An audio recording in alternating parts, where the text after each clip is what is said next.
जब वो CEO wife मुझे देखती है तो मैं सारे डॉक्यूमेंट्स छोड़कर उसकी कंपनी के ह्यूज ग्रुप के खिलाफ पूरा कॉन्फ्रंटेशन करने के लिए तैयार होता हूँ, जिस पर उसे अचानक एहसास होता है कि उसका हस्बैंड मैं ही हूँ और वो खुद को कंट्रोल नहीं कर पाती है। लेकिन जैसे ही वो डिवोर्स पेपर देखती है जो मैं उसे देता हूँ, वो एकदम फ्रीज हो जाती है, जिस पर लिखा होता है कि मैं एम्प्टी हैंड्स चला जाऊंगा, यहाँ तक कि चाइल्ड कस्टडी भी छोड़ दूंगा। हमारी मैरिज कब से सिर्फ नाम की रह गई है और मैं इसे अब और कंटिन्यू नहीं करना चाहता हूँ। जिस पर मैं कहता हूँ, साइन कर दो, ये हम दोनों के लिए बेहतर है। तुम और तुम्हारी मॉम दोनों चाहती हो कि जियांग कान्ह नियन तुम्हारा सन इन लॉ बने, तो मैं खुद ही उसके लिए जगह छोड़ देता हूँ। ये कहकर मैं उस केज से बाहर निकल जाता हूँ जिसे फैमिली कहा जाता है, जिसके बाद मुझे लगता है कि वो समझदारी दिखाएगी और डिवोर्स साइन कर देगी, लेकिन वो फिर से उसे फाड़ देती है। मैं बचपन से ही सु फैमिली में सन इन लॉ बनने के लिए पाला गया था और 20 साल की एज में मेरी शादी टोथन उयन से हो जाती है। फिर 22 साल की एज में हमारा एक बेटा होता है, सोनियम थन। वो बिल्कुल तोथन उयन जैसा है, हमेशा क्वाइट रहता है और कभी खुद से मेरे पास नहीं आता। लेकिन कल रात पहली बार वो खुद मेरे पास आता है और कहता है, पापा,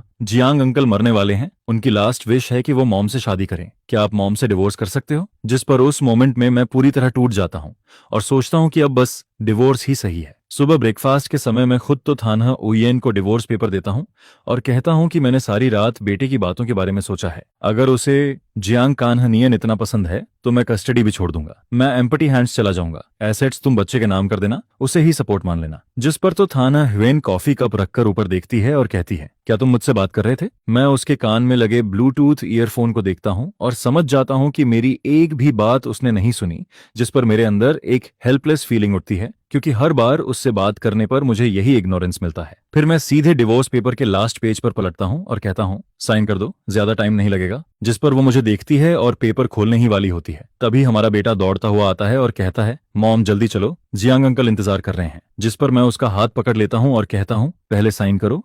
और तब वो फाइनली मेरी तरफ देखती है, जैसे उसे उम्मीद नहीं थी कि मैं इतना फोर्सफुल हो जाऊंगा। साइड में खड़ा बेटा उसे जल्दी करने को कहता रहता है, जिस पर वो कहती है, ठीक है, मैं साइन करती हूँ, और बिना कुछ पढ़े ही तुरंत साइन कर देती है। फिर दोनों जल्दी से वहां से चले जाते हैं और मैं उन्हें और नहीं देखता, बल्कि अपना नाम उसके सिग्नेचर के पास लिख देता हूँ। मेरी और टोथन हुएन की नेम्स इस लाइफ में 2 बार साथ आती हैं, पहली बार मैरिज सर्टिफिकेट पर और दूसरी बार इस डिवोर्स पेपर पर, जिस पर साइन करने के बाद भी मेरा हाथ हल्का सा कांपता रहता है। इसके बाद मैं पेपर्स को लॉयर को भेज देता हूँ और ऊपर जाकर अपना सामान पैक करने लगता हूँ, जिस पर क्लोजेट भरा हुआ होता है, लेकिन उसमें एक भी कपड़ा ऐसा नहीं होता जो मुझे पसंद हो, और उसे इसका कभी एहसास भी नहीं हुआ। 16 साल की एज से पहले मैं केयर फ्री था, हंसता था, बंजी जंप करता था, रेसिंग पसंद करता था।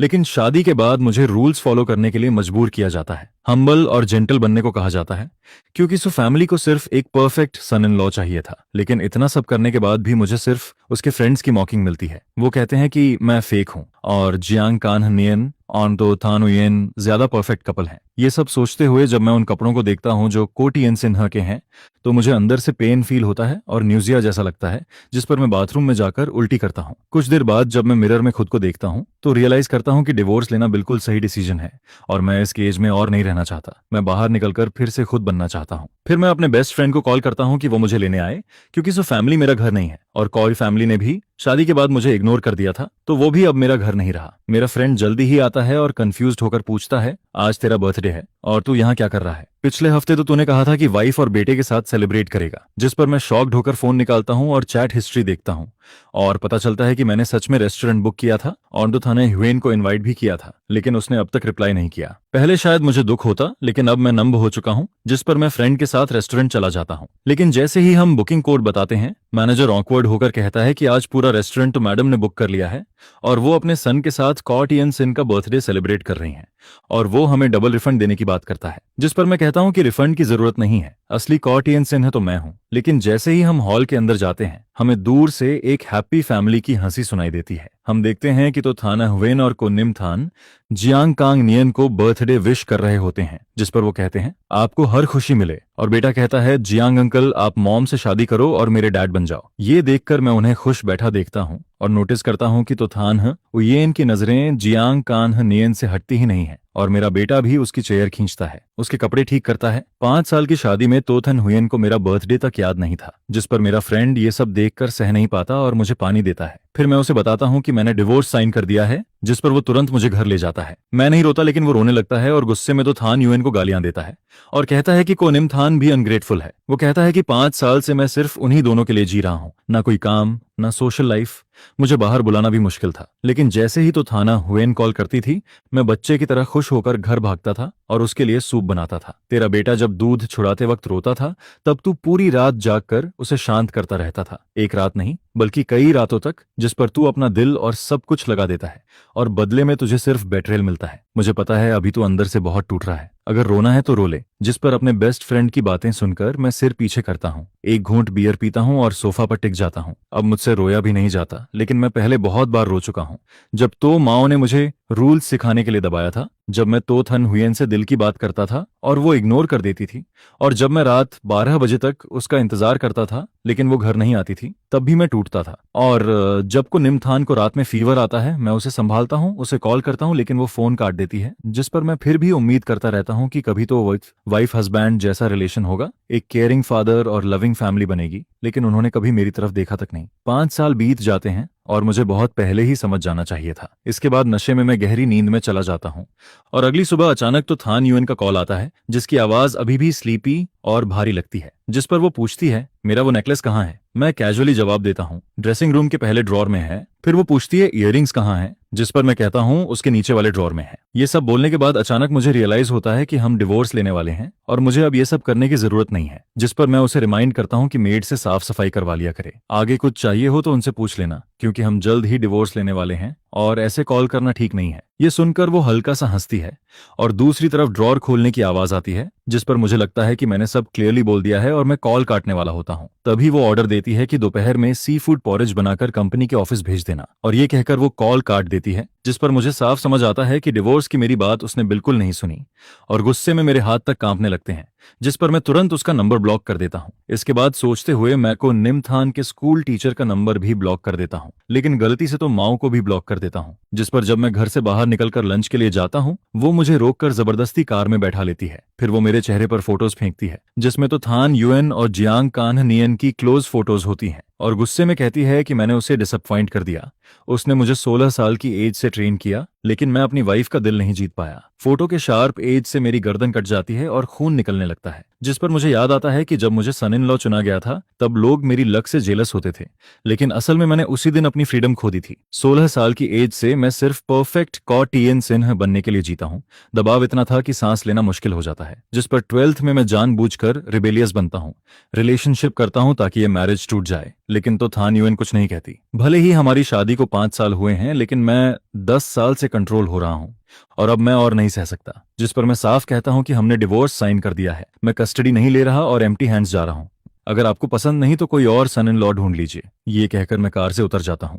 जिस पर तो माओ शॉकर्ड होकर एक पल रुकती है और फिर मेरा हाथ पकड़ लेती है, लेकिन मैं हंस पड़ता हूं और कहता हूं कि मुझे अब किसी चीज का डर नहीं है। सन इन लॉ बनना कभी मेरे लिए ऑनर नहीं था। फिर मैं अपनी स्लीव उठाता हूं और अपनी रिस्ट के पुराने स्कार्स दिखाता हूं, जिस पर वो डर कर मेरा हाथ छोड़ देती है और मैं कहता हूं कि मैं कभी को टीएन सिन बनना नहीं चाहता था और 10 साल तक हर रात मैं चिल्लाता था कि कोई मुझे बचा ले, लेकिन अब मुझे समझ आता है कि मुझे खुद ही खुद को बचाना होगा। ये कहकर मैं कार से उतरता हूं। इस बार वो मुझे रोकती नहीं, लेकिन मेरे अंदर की बेचैनी अभी भी खत्म नहीं होती। जिस पर मैं अपनी रेड सुपर कार निकालता हूं और तेज स्पीड में ड्राइव करता हूं, लेकिन जैसे ही मैं क्रॉस रोड पार करता हूं, मेरी कार सामने से आ रही एक मर्सिडीज से टकरा जाती है, जिसका नंबर प्लेट फेमिलियर होता है, और वो तो थान यूएन की कार होती है। दूसरी कार से उसका असिस्टेंट उतरता है और मुझे देखकर शॉक्ड हो जाता है, क्योंकि सबको मेरी एक फिक्स्ड इमेज पता है कि मैं एक काम और सिंपल आदमी हूँ। रेसिंग करना मेरे लिए अजीब लगता है। मैं कुछ एक्सप्लेन नहीं करता, बस इंश्योरेंस पेपर देता हूँ और कहता हूँ जितना डैमेज है बता देना, और सनग्लासेस पहनकर वहां से निकल जाता हूँ। असिस्टेंट वापस जाकर तो थान यूएन को बताता है कि दूसरी कार मैं चला रहा था,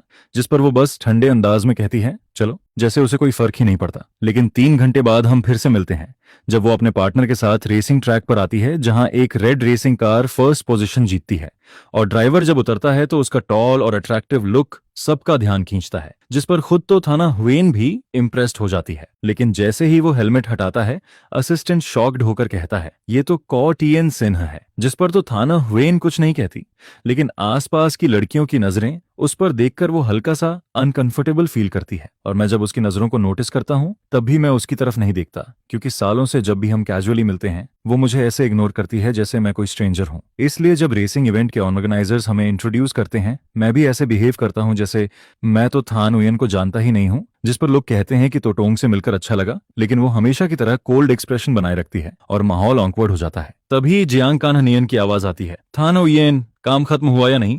अगर हो गया हो तो चलो कंपनी में लंच करते हैं। जिस पर मैं पीछे मुड़कर देखता हूँ और उसे कार से उतरते हुए देखता हूँ। वो आते ही तो थाने ह्वेन की कमर पकड़ लेता है जैसे वहां कोई और है ही नहीं, और मुझे देखकर हल्की सी स्माइल भी देता है, जैसे उसे लगता है कि मैं उसका राइवल बनने के लायक भी नहीं हूँ। जिसके बाद वो दोनों वहां से चले जाते हैं और आसपास के लोग कहते हैं कि तोतोंग काम पर भी जियांग कान्हनियन को साथ रखती है। उनका रिलेशनशिप सच में बहुत स्ट्रांग है। जिस पर उसका असिस्टेंट मुझे अजीब नजरों से देखता है, जैसे सोच रहा हो कि दुनिया में मुझ जैसा यूजलेस आदमी भी होता है। मैं कुछ नहीं कहता और सीधा रेसिंग ट्रैक से निकल जाता हूँ और तुरंत लॉयर को कॉल करता हूँ कि डिवोर्स सर्टिफिकेट कब मिलेगा, जिस पर वो कहता है कुछ दिन और लगेंगे। और मैं सोचता हूँ कि 10 साल वेट कर चुका हूँ तो 7 दिन और सही। लेकिन मेरा माइंड अभी शांत ही हुआ था कि तो थाना ह्वेन के असिस्टेंट का कॉल आता है, जो पूछता है कि आप कब चीजें लेकर आएंगे, और बताता है कि स्कूल टीचर कह रही हैं आपका फोन रीचेबल नहीं है और बच्चे का हैंडमेड होमवर्क अभी तक नहीं पहुंचा।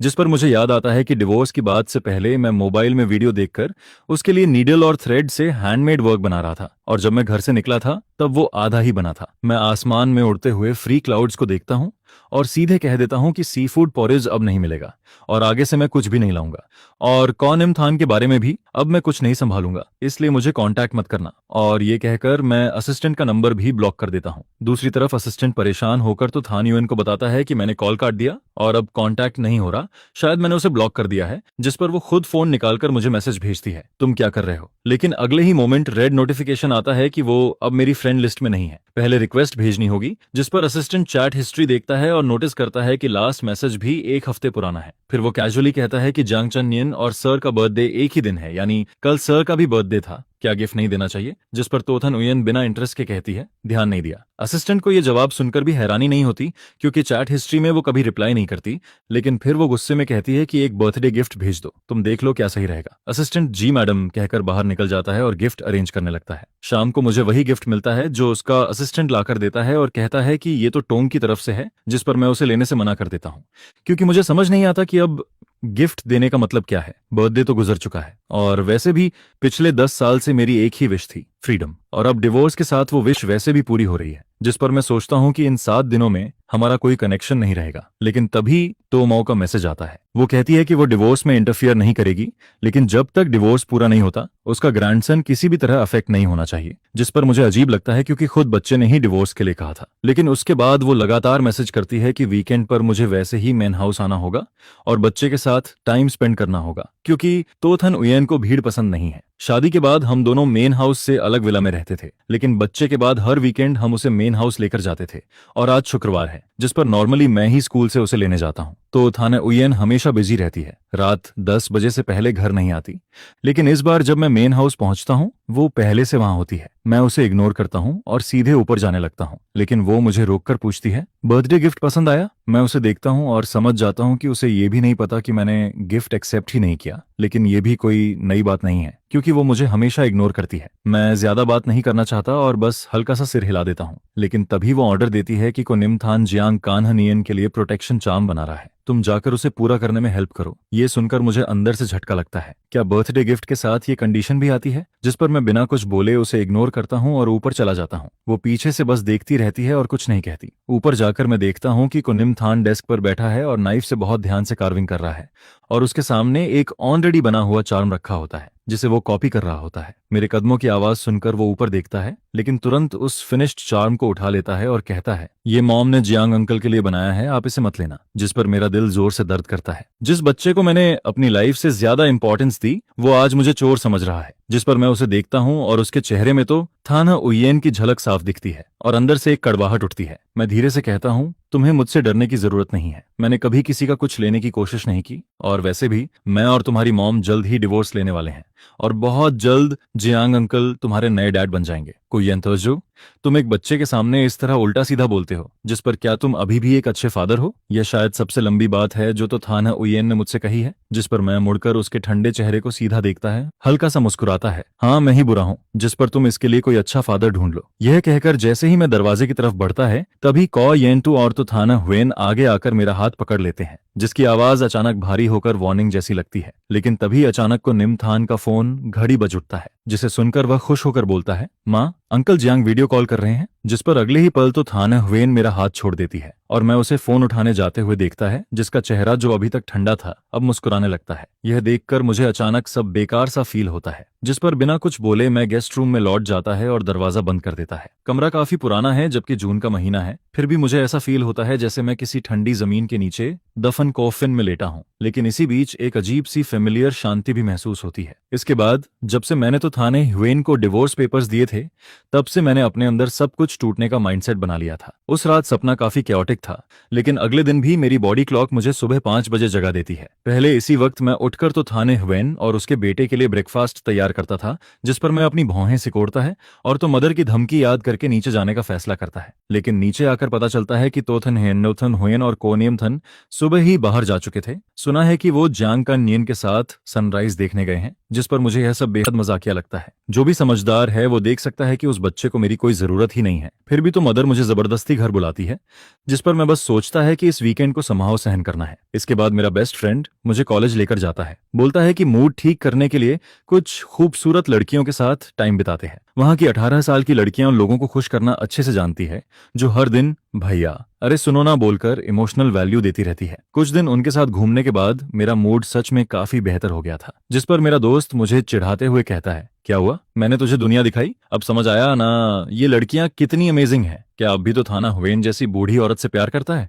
जिस पर मैं सीधा बोलता है, खत्म हो गया। यह सुनकर वह और एक्साइटेड होकर कहता है, बस यही सही है, तुझे बहुत पहले डिवोर्स ले लेना चाहिए था। कौन नहीं चाहेगा किसी केयरिंग लड़की को? उस कोल्ड हार्टेड तो थाना हुएन के बजाय तू किसी अच्छी ओबीडियंट लड़की से शादी कर, जिंदगी सेट हो जाएगी। मैं हंसते हुए उसकी बात में साथ देने ही वाला था, तभी पीछे से खांसी की आवाज आती है। जिस पर मुड़कर देखता है तो थाना हुएन अपने असिस्टेंट के साथ खड़ी होती है। मैं उसे इग्नोर करता है और दोस्त को लेकर जाने लगता है, लेकिन इस बार वह मुझे रोक लेती है। एक पार्टी है, तुम्हें मेरे साथ चलना है। यह कहकर वह मुझे बिना मौका दिए सीधा कार में खींच लेती है। कार में बैठकर भी मैं थोड़ा कंफ्यूज्ड रहता है, क्योंकि मेरी यादों में तो थाना हुएन हमेशा मुझे इग्नोर करती थी, जैसे मैं एग्जिस्ट ही नहीं करता। लेकिन अभी उसका यह डोमिनेटिंग बिहेवियर मुझे सिर्फ बेडरूम में ही पहले देखने को मिला था। तभी वह अचानक बोलती है, यंतु, हमारे जैसे फैमिली में लव नहीं, कंपैटिबिलिटी ज्यादा इंपॉर्टेंट होती है। जिस पर मैं कुछ सेकंड के लिए रुकता है, फिर समझ जाता है कि वह मेरे दोस्त से कही बातों का जवाब दे रही है। जिस पर मैं गुस्से में हंसता है, तो मतलब प्यार मायने नहीं रखता, केयरिंग होना भी जरूरी नहीं, बस तुम्हारे हिसाब से कंपैटिबल होना मतलब मैं चुपचाप सब सहता रहूं? ये सुनकर तोथन हुएन कुछ सेकंड मुझे देखती रही, लेकिन कुछ नहीं बोलती है। जिस पर अब मैं उसके इमोशन समझने की कोशिश भी नहीं करता। इसके बाद जब हम क्लब पहुंचते हैं, तब पता चलता है कि यह सिर्फ उसके दोस्तों की गैदरिंग है। पहले वह मुझे कभी ऐसी जगह नहीं लाई थी, और सच कहूं तो मुझे उसके दोस्त बिल्कुल पसंद नहीं आते, क्योंकि वो हमेशा मुझे नीचा दिखाते हैं, पपेट कहते हैं। इसलिए पूरे टाइम मैं बस चुपचाप बैठकर थोड़ा शराब पीता है और बाद में थोड़ा नशा होने पर वॉशरूम चला जाता है। जैसे ही मैं बाहर निकलता हूँ, पीछे से कोई पूछता है, आज तुम्हारा हस्बैंड ना मुस्कुरा रहा है ना तुम्हारी सुन रहा है, क्या बात है? जिस पर दूसरा कहता है, बाहर तो सब कह रहे हैं कि तुम लोग डिवोर्स लेने वाले हो। जिस पर तो थाना हुएन सीधा बोलती है, किसने कहा मैं डिवोर्स लेना चाहती हूँ? एक बार शादी हो गई तो मेरा हस्बैंड जिंदगी भर को यंतु ही रहेगा। ये सुनकर सब हैरान हो जाते हैं। जिस पर एक दोस्त कहता है, तुम सीरियस हो? लेकिन वह बस उसे देखती है, कुछ नहीं बोलती है। फिर वही दोस्त कहता है, याद है जियांग डायरेक्टर की वाइफ? उसने भी अपने हस्बैंड को इग्नोर किया था, कंपनी में भी आने नहीं दिया और आज तक उसे वापस नहीं पा सकी। अगर तुमको येंतु के साथ रहना चाहती हो तो थोड़ा ध्यान रखना सीखो, वरना तुम्हारा भी वही हाल होगा। जिस पर वह बस ठंडे लहजे में कहती है, वह ऐसा नहीं करेगा। उसी समय वॉशरूम में मुझे लॉयर का मैसेज मिलता है, मिस्टर कॉयंटूर, आपका डिवोर्स सर्टिफिकेट तैयार है, आप कभी भी आकर ले सकते हैं। यह सुनते ही मैं तुरंत टैक्सी लेकर लॉयर ऑफिस पहुंचता हूं और उस सर्टिफिकेट को बार बार देखता रहता हूं, क्योंकि आखिरकार आज मैं इस नरक जैसे तो फैमिली से आजाद हो गया हूं। इसके बाद बाहर निकलते ही मेरा दोस्त सेलिब्रेशन के लिए मुझे एक स्ट्रीट फूड मार्केट में ले जाता है, जहां मिल्क टी, बीबीक्यू, आइसक्रीम सब कुछ मिलता है। जिस पर वह बोलता है, जो खाना है खा। खाने की खुशबू और धुएं के बीच मैं पहली बार जिंदगी का टेस्ट महसूस करता है और उस रात हम बियर पीते हैं, जोर जोर से हंसते हैं और आखिर में मेरी हंसी आंसुओं में बदल जाती है, क्योंकि 10 साल का दबाव आखिर खत्म हो गया था। शायद बहुत दिनों से दबा हुआ था, जिस पर मैं अपने बेटे को निमथान का नंबर ब्लैकलिस्ट से निकालकर उसे कॉल करता हूँ। फोन कनेक्ट होते ही मैं आंखों में आंसू लेकर बोलता है, को निमथान, चाहे तुम मुझे पसंद करो या नहीं, मैं तुम्हारा रियल फादर हूँ। जब तुम बीमार होते थे तो तुम्हारी देखभाल मैं करता था, तुम्हें पढ़ाता भी मैं था, लेकिन जिस दिन तुमने जियांग कान्हा नियन के लिए, एक आउटसाइडर के लिए मुझे बुरा कहा, वो अब तुम्हारा फादर नहीं रहा, और तुम भी मुझे फादर मत बुलाओ, तुम उसके लायक नहीं हो। जिस पर फोन के दूसरी तरफ से तोथन हुयन की ठंडी आवाज सुनाई देती है, चोयंतु, तुम क्या बोल रहे हो? यह सुनकर मैं एक पल के लिए रुक जाता है और समझ जाता है कि बच्चा उसके साथ ही है, जिस पर मैं तुरंत ताना मारते हुए हंसता है। तो मैडम, अगर तुम्हारे पास मुझे सिखाने का टाइम है तो अपने बेटे को ठीक से संभाल लो। क्या तुम्हें पता है, तुम्हारा बेटा मुझे कहता है कि मैं तुमसे डिवोर्स लेकर जियांग कान्हा नियन के लिए जगह छोड़ दूं। जिस पर मैं आगे बोलता है, मजेदार बात यह है कि मैंने तुम सबकी ये विश पूरी कर दी। यह कहकर मैं फिर से को निमथान का नंबर ब्लैकलिस्ट में डाल देता है। इसके बाद अगली सुबह मैं सीधा विदेश की फ्लाइट बुक कर लेता है, क्योंकि मुझे पता है कि कल मैं थोड़ा ज्यादा इमोशनल हो गया था, और जैसे ही डिवोर्स की बात बाहर जाएगी तो फैमिली मुझे बिल्कुल नहीं छोड़ेगी। शायद मुझे मजबूर करके घुटनों पर झुका दे और तोथन हुयन से फिर शादी करने को बोले, या किसी दूसरी रिच फैमिली में मेरी शादी फिक्स करने की कोशिश करे। जिस पर मैं फैसला करता है कि मुझे इस शहर से भागना होगा और कभी वापस नहीं आना है। दोस्तों से गुड बाय बोलकर मैं अपना सामान पैक करता है और घर से बाहर निकलता है, लेकिन जैसे ही दरवाजे पर पहुंचता है सामने तो थाना हुयन की कार खड़ी दिखती है, जिसमें से वह को निमथान के साथ उतरकर मेरी तरफ आती है। जिस पर वह बच्चे से कहती है, को निमथान, अपने फादर से सॉरी बोलो। यह सुनकर बच्चा अपना छोटा सा चेहरा नीचे करता है, कपड़े पकड़कर धीरे से बोलता है, पापा सॉरी, मैंने आपको डांटा, मैंने गलत कहा कि आप और माँ डिवोर्स ले लो, मुझे माफ कर दो। जिस पर मैं शांत होकर बोलता है, सॉरी की जरूरत नहीं है, जो कुछ छोड़ना था मैं सब छोड़ चुका हूँ, अब कुछ भी बाकी नहीं है। लेकिन जैसे ही मैं यह बोलता है तो थाना हुयन खुद बोल पड़ती है, मैंने को निमथान को अच्छे से नहीं सिखाया, इसमें मेरी भी गलती है। यह सुनकर मैं थोड़ा चौंक जाता है, क्योंकि मैंने कभी उसे खुद से सॉरी बोलते नहीं देखा था। लेकिन जो डैमेज हो चुका है, क्या एक सॉरी से सब ठीक हो सकता है? इसी बीच मुझे याद आता है कि मेरे पास एक चीज है जो मैं ओरिजिनली एयरपोर्ट से कुरियर करने वाला था। जिस पर मैं सीधा कहता है, तो थाना हुयन, अगर तुम्हें सच में गिल्ट है तो मुझे एयरपोर्ट छोड़ते को छोड़ दो। जिस पर वह पूछती है, तुम कहाँ जा रहे हो? और मैं जवाब देता है, क्या मेरा खुद का कोई काम नहीं हो सकता? यह सुनकर वह पहली बार थोड़ा कंफ्यूज्ड फिर दिखती है, लेकिन मैं उसकी तरफ ध्यान नहीं देता, क्योंकि उसी ने मुझे इस केज में डाला था और अब वही मुझे यहां से विदा करे, यही सही है। इसके बाद पूरे रास्ते हम दोनों चुप रहते हैं और एयरपोर्ट पहुंचने से पहले मैं उसे एक छोटा सा बॉक्स देता है, ये आखिरी गिफ्ट है। जिस पर वह थोड़ा रुकती है, लेकिन फिर भी ले लेती है और धीरे से बोलती है, थैंक यू। तभी को निमथान पूछता है, मेरे लिए क्या है? जिस पर मैं कहता है, तुम्हारा भी उसी में है। फिर मैं आगे बोलता है, इसे 1 घंटे बाद खोलना। इसके बाद वह रेयर तरीके से मुझे कहती है, जल्दी वापस आना। जिस पर मैं बस मुस्कुराता है, कुछ नहीं बोलता और मुड़कर चला जाता है, क्योंकि मैं जानता है कि अब मैं कभी वापस नहीं आऊंगा, मुझे अपनी फ्रीडम ढूंढनी है। तो थाना हुयन मेरी पीठ को जाते हुए देखती रहती है और उसके दिल में एक अजीब सा फीलिंग उठने लगता है, जिस पर वह तुरंत बॉक्स खोलना चाहती है, लेकिन को निमथान उसे रोक देता है। माँ, हमने प्रॉमिस किया है 1 घंटे बाद खोलेंगे। इसके बाद 1 घंटे तक वह कुछ भी काम में फोकस नहीं कर पाती, बार बार उस बॉक्स को देखती रहती है और आखिरकार टाइम पूरा होने पर को निमथान जल्दी से बॉक्स खोलता है। माँ, इसमें क्या है? जैसे ही बॉक्स खुलता है तो थाना हुयन मुड़कर देखती है और अंदर सिर्फ एक डिवोर्स सर्टिफिकेट रखा होता है। बच्चा उसे देखकर पूछता है, माँ ये क्या है? ये तो गिफ्ट होना चाहिए था। जिस पर तोथन हुयन का दिमाग एकदम ब्लैंक हो जाता है। वह तुरंत बॉक्स छीन लेती है और उसके हाथ कांपने लगते हैं। अंदर रखा वो लाल सर्टिफिकेट उसे ऐसे दिखता है जैसे कोई इंसान जो हमेशा घर में था, लेकिन जिसे हमेशा इग्नोर किया गया। जिस पर उसके दिल में अचानक डर पैदा होता है और वह गहरी सांस लेकर उसे खोलती है। जैसे ही उसमें अपना और कॉयंतु का नाम देखती है, उसकी आंखें चौड़ी हो जाती हैं और वह जोर से उसे बंद कर देती है। इसके बाद वह तुरंत मुझे कॉल करने जाती है, लेकिन याद आता है कि मैं फ्लाइट में हो सकता हूँ। जिस पर वह गुस्से में असिस्टेंट को कॉल करती है, अभी पता लगाओ कि वह कहाँ गया है और उसे तुरंत वापस लाओ। फिर वह आगे बोलती है, और ये भी पता करो कि ये डिवोर्स सर्टिफिकेट किसने बनाया, बिना अग्रीमेंट, बिना कोर्ट के ये कैसे पॉसिबल है। उसकी आवाज में गुस्सा और डर दोनों होता है, जिसे वह खुद भी नहीं समझ पाती। जिस पर दूसरी तरफ असिस्टेंट डर जाता है, क्योंकि उसने उसे कभी ऐसे नहीं देखा था। इसके बाद कोरिन हुयन ऑफिस में इधर उधर घूमती रहती है। उसका अनईजीनेस बढ़ता जाता है और आखिर में वह मुझे फ्रेंड रिक्वेस्ट के साथ मैसेज भेजती है, ये सब क्या है? तुम कोई बच्चे नहीं हो, ऐसा चाइल्डिश प्रैंक क्यों कर रहे हो? फिर वह लिखती है, लैंडिंग के बाद रिप्लाई करना, मैं और निमथान दोनों तुम्हारी चिंता कर रहे हैं। थोड़ी देर रुककर वह फिर लिखती है, अगर कोई प्रॉब्लम है तो हम बैठकर बात कर सकते हैं। तुम्हें ये सब करने की जरूरत नहीं थी। तुम एक फादर हो, बच्चे नहीं। लेकिन उसके सारे मैसेजेस बिना जवाब के रह जाते हैं, जिस पर वह थककर चेयर पर बैठ जाती है और अपना सिर पकड़ लेती है। सो नियमथन अभी तक एक तरफ चुपचाप ब्लॉक से खेल रहा होता है। तभी वह अपना छोटा सा चेहरा उठाता है और मासूमियत से पूछता है, माँ, क्या ये गिफ्ट पापा का मतलब है कि वो आपसे डिवोर्स लेना चाहते हैं? यह सुनकर तोथन हुयन के सीने में जैसे कुछ अटक जाता है। न सही से सांस ले पाती है, न निगल पाती है, जिस पर उसके दोस्तों की बातें बार बार उसके कानों में गूंजने लगती है। काफी देर बाद वह मुश्किल से बोलती है, कोयंतु, क्या तुम सच में मुझसे पूरी तरह डिसअपॉइंट हो गए? इसी बीच इंतजार का समय और भी भारी लगने लगता है। तो थान युएन बार बार घड़ी देखती है, बार बार मैसेज भेजती है, लेकिन एक भी रिप्लाई नहीं आता, जिस पर उसके दिल में एक अजीब सी हर्ट फीलिंग उठने लगती है। वह सोचती है, सब कुछ तो ठीक चल रहा था, इतने सालों से हम साथ थे, फिर अचानक ऐसा क्या हुआ कि उसने डिवोर्स ले लिया और बिना कुछ बोले चला भी गया? तभी अचानक फोन बजता है, जिसे सुनकर वह बिना देखे तुरंत उठा लेती है और बोल पड़ती है, कोयंतु, अब तुम्हें कॉल करने का टाइम मिला? मैंने इतने मैसेज भेजे, रिप्लाई क्यों नहीं किया? लेकिन दूसरी तरफ कुछ सेकंड की चुप्पी के बाद आवाज आती है, तो मैडम, मैं असिस्टेंट बोल रहा हूँ। यह सुनते ही वह फोन की तरफ देखती है और जो थोड़ी एनर्जी वापस आई थी वो भी खत्म हो जाती है, जिस पर वह माथा दबाते हुए धीमी आवाज में बोलती है, सॉरी, मैं थोड़ा जल्दी रिएक्ट कर गई। कोई खबर मिली? जिस पर असिस्टेंट हिचकिचाता है और बोलता है, जी, हमने पता लगाया है, कहते आज सर ने विदेश की फ्लाइट ली है, लेकिन लैंडिंग के बाद की इन्फो। उसकी आवाज धीरे धीरे कम हो जाती है। यह सुनकर तोथन उयन का चेहरा काला पड़ जाता है और काफी देर बाद वह भारी आवाज में पूछती है, उस डिवोर्स सर्टिफिकेट का क्या हुआ? जांच हुई? जिस पर असिस्टेंट जवाब देता है, तुरंत, जी, एग्रीमेंट खुद सर ने साइन किया है, वेरिफिकेशन डिपार्टमेंट ने चेक किया है, सब सही है। यह सुनते ही उसका दबा हुआ गुस्सा फूट पड़ता है। क्या मतलब सब सही है? असिस्टेंट जल्दी से समझाता है, सर ने आपकी कोई भी प्रॉपर्टी नहीं ली,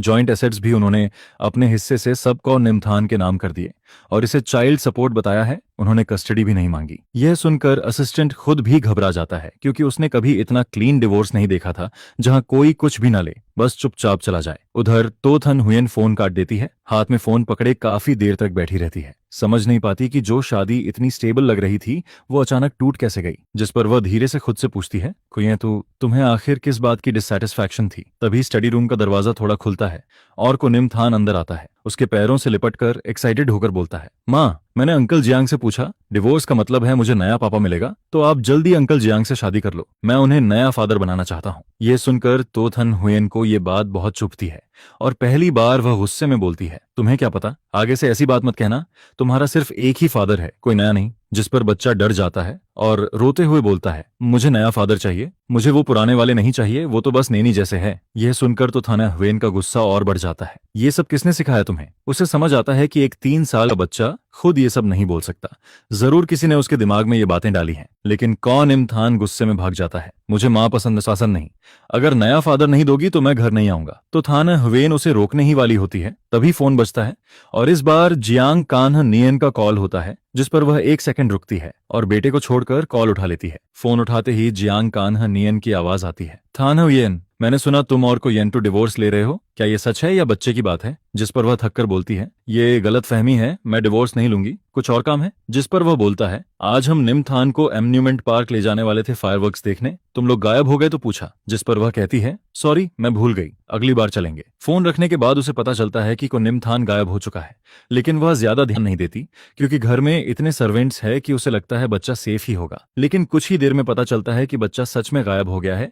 सीसीटीवी में सिर्फ इतना दिखता है कि वह अकेला बाहर चला गया। यह देखकर तोथन उयन पूरी सिटी में उसे ढूंढने लगती है, लेकिन कहीं भी उसका पता नहीं चलता। जिस पर वह बार बार मुझे कॉल करती है, लेकिन हर बार सिर्फ यही सुनाई देता है, the number you are calling is switched off. आखिर में मजबूर होकर वह मेरे दोस्त का नंबर निकलवाती है और कॉल करती है, हेलो, मैं तो थान युएन बोल रही हूँ, क्या कोयंतु ने तुमसे कांटेक्ट किया? अगर हाँ तो उसे बोलो तुरंत मुझसे बात करे, क्योंकि उसके डिवोर्स की वजह से निमथान गायब हो गया है। अगर उसमें एक फादर की भी जिम्मेदारी बची है तो उसे तुरंत वापस आना होगा। लेकिन वो अभी अपनी बात पूरी भी नहीं करती, जिस पर मेरा फ्रेंड अचानक से इम्पेशेंट होकर उसे बीच में ही लाउडली इंटरप्ट कर देता है, रुक रुक रुक, बच्चा गायब हुआ है तो जाकर पुलिस को रिपोर्ट कर, येंतु को ढूंढने से क्या फायदा है? क्या वो उस बच्चे से टेलीपैथी से जुड़ी हुई है, जो अभी वापस आते ही उसका एग्जैक्ट लोकेशन ट्रैक कर लेगी और तुरंत टेलीपोर्ट होकर उस अनग्रेटफुल बच्चे के पास पहुंच जाएगी? और फिर वो ये भी बोलती है कि डिवोर्स की वजह से बच्चा गायब हुआ, जिसे सुनकर वो तुरंत पलटकर कहता है कि ये डिवोर्स तुम्हारी ही मजबूरी से हुआ था ना, और वैसे भी डिवोर्स होना सही ही था,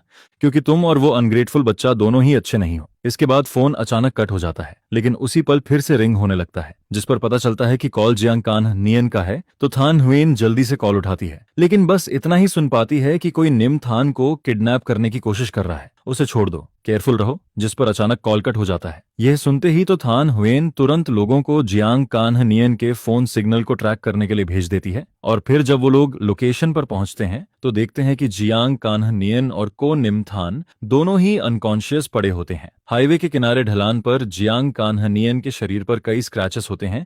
उसका हाल बहुत बुरा लग रहा होता है, लेकिन वो फिर भी को निम थान को अपनी बाहों में कसकर प्रोटेक्ट किए होता है, और बच्चे को बस चेहरे पर थोड़ा सा डर्ट लगा होता है, बाकी उसे कोई इंजरी नहीं होती, जिसे देखकर वहां मौजूद हर इंसान इमोशनल हो जाता है। जिस पर तोथन उयन के हाथ जो साइड में ढीले पड़े होते हैं वो धीरे से टाइटन होते हैं और फिर ढीले पड़ जाते हैं, और वो सबसे पहले दोनों को एम्बुलेंस में भेज देती है। फिर फ्लैशिंग रेड ब्लू लाइट्स को दूर जाते हुए देखती है, और आखिरकार अपने असिस्टेंट से कहती है कि जियांग कान्हनियन पिछले कुछ दिनों से क्या कर रहा था, इसकी पूरी डिटेल निकालो, कोई भी क्लू मिस नहीं होना चाहिए।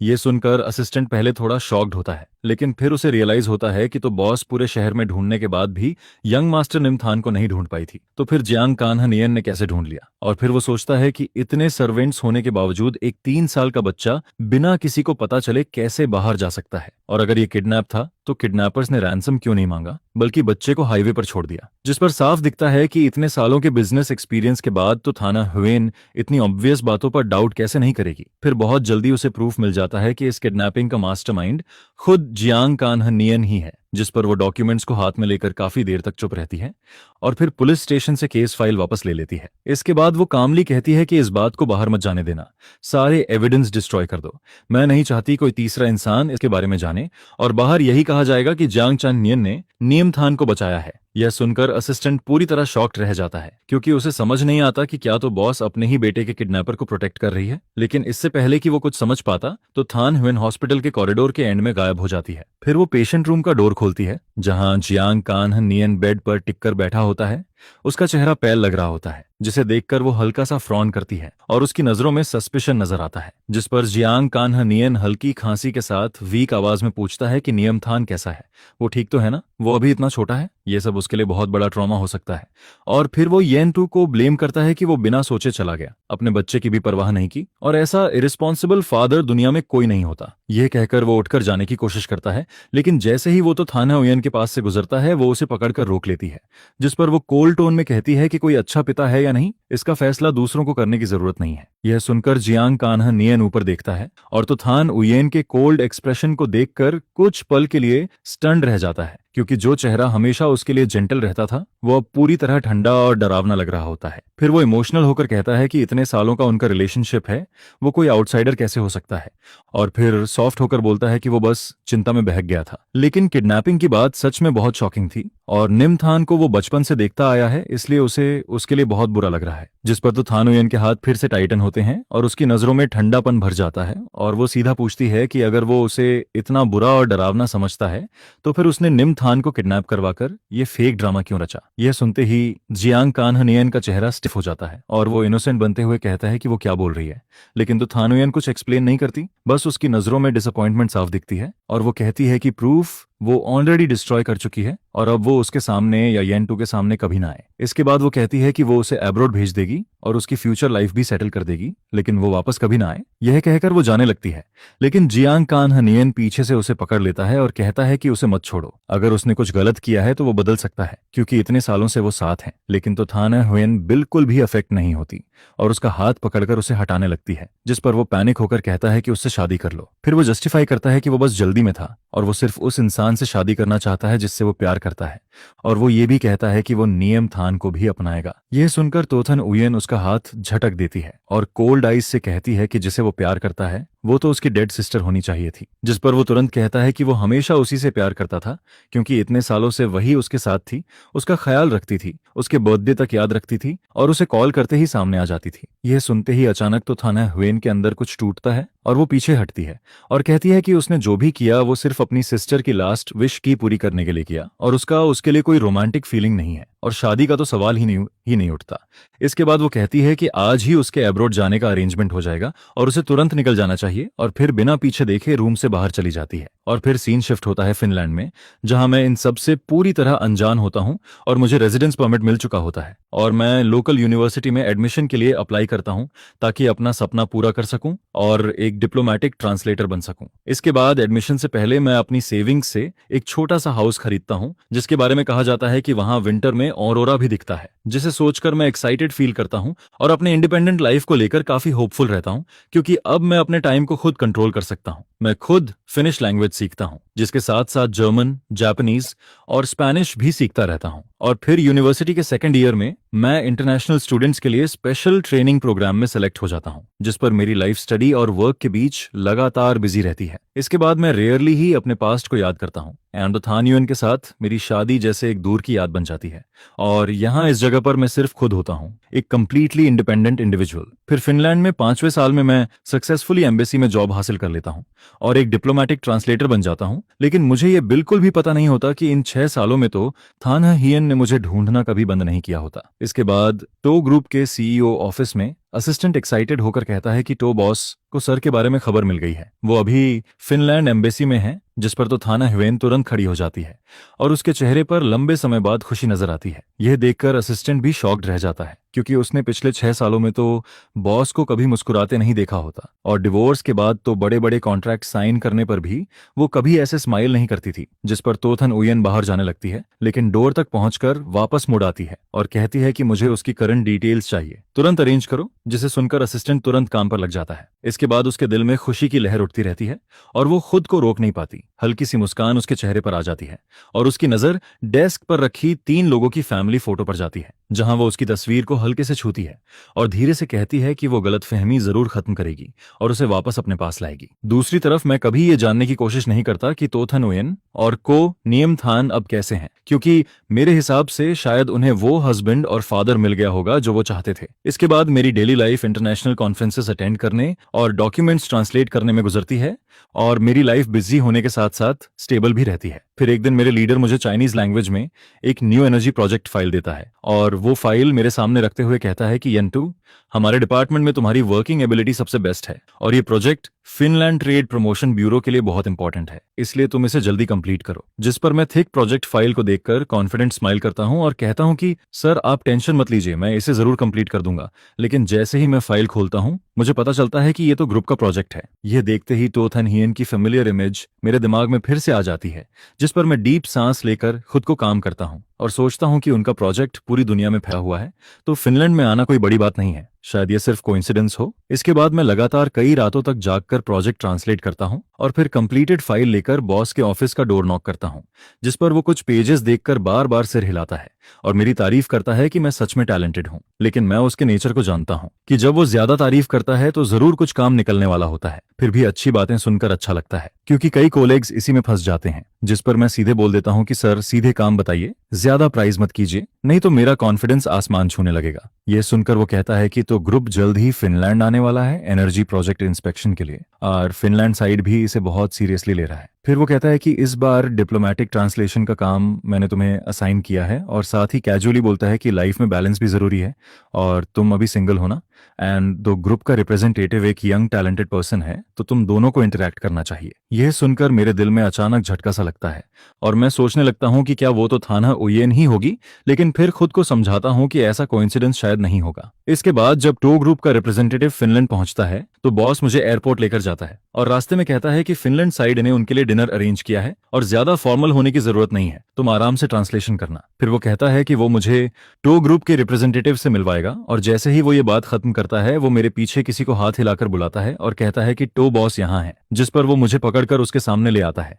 और उस वक्त मैं पूरी तरह स्टन रह जाता हूँ, क्योंकि 6 साल बाद भी उसके ऊपर टाइम का कोई असर नहीं दिखता और वो पहले की तरह ही काम और साइलेंट लगती है। फिर बॉस मुझे आगे बढ़ाता है और मैं स्माइल के साथ इंट्रोड्यूस करता हूँ कि ये फिनलैंड एम्बेसी के ट्रांसलेशन डिपार्टमेंट से येंटू हैं और ये इस ट्रिप में आपका ट्रांसलेशन हैंडल करेंगे। इसके बाद वो मजाक में कहता है कि हमारे येंटू सिर्फ हैंडसम ही नहीं है बल्कि 5 लैंग्वेजेस भी जानता है, जिस पर तो थान हुयेन मुझे लगातार देखती रहती है। उसकी आंखों में क्यूरियोसिटी और कुछ कॉम्प्लिकेटेड इमोशन नजर आता है। मैं पॉलिटली हाथ बढ़ाता हूँ और फॉर्मल टोन में कहता हूँ कि तो बॉस आपसे मिलकर खुशी हुई, जिस पर वो कुछ सेकंड्स तक मुझे देखती रहती है और फिर धीरे से हाथ मिलाती है। लेकिन मैं जल्दी से हैंडशेक खत्म करना चाहता हूँ, तभी वो मेरा हाथ पकड़कर छोड़ती नहीं है, जिस पर मैं 2 बार हाथ छुड़ाने की कोशिश करता हूँ और फिर हल्का सा फ्राउन करके पूछता हूँ कि तो बॉस इसका क्या मतलब है। यह देखकर साइड में खड़े लीडर सिचुएशन समझ जाता है और मजाक में कहता है कि हमारे ट्रांसलेटर का चार्म ऐसा है कि कोई भी इंप्रेस हो जाए, शायद तो बॉस भी एक्सेप्शन नहीं है। जिस पर तो थन हुयेन की आंखें थोड़ी डार्क हो जाती हैं